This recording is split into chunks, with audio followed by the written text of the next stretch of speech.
প্রথমবার ব্যাঙ্গালোরে এই টুপি পরছি, কারণ এত বেশি ঠান্ডা, এত হাওয়া, কি অদ্ভুত দেখতে লাগছে।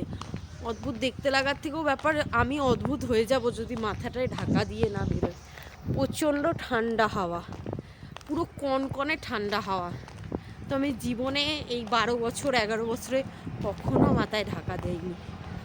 তো তোমরা যারা দেখছো ভিডিওটা, তোমাদের ওই সব জায়গাতে কে কীরকম ঠান্ডা পড়েছে পারলে জানিও, আর আমার চ্যানেলটা সাবস্ক্রাইব করো। আমি এই ঠান্ডা সমস্ত কিছুর আপডেট দেব, তোমাদের সাথে শেয়ার করব। এই যে পুটু আমার পকেটেই হাতটা ঢুকিয়ে রেখেছে, ঠান্ডার জন্য হাতও বের করে রাখা যাচ্ছে না, ভীষণ ঠান্ডা। তার মধ্যে ওখানে একজন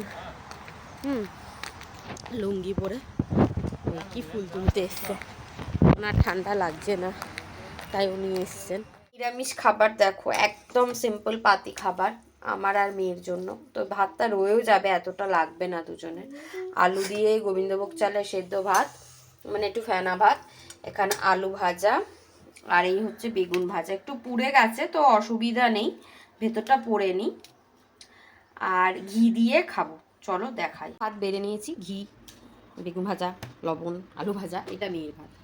তো আমরা খাওয়া শুরু করছি। আমাদের মতো তোমাদের কার কার ভালো লাগে এরকম সিম্পল একবারে হালকা খাবার খেতে? আমার মনে হয় সবারই ভালো লাগে। ঠান্ডার দিনে গরম গরম হয় খিচুড়ি, নয় এরকম বেগুন ভাজা ভাত। বিশেষ করে ঘিটা চাই, ঘি ছাড়া অসম্পূর্ণ এই খাবারটা। আমি একটা লঙ্কা এর মধ্যে সেদ্ধ দিয়ে দিয়েছিলাম, এটা আমি ডলে নেবো। হ্যাঁ, পুরোটা মেখে নিই। মেয়ে বেগুন ভাজা খায় না তাই ওকে দিইনি।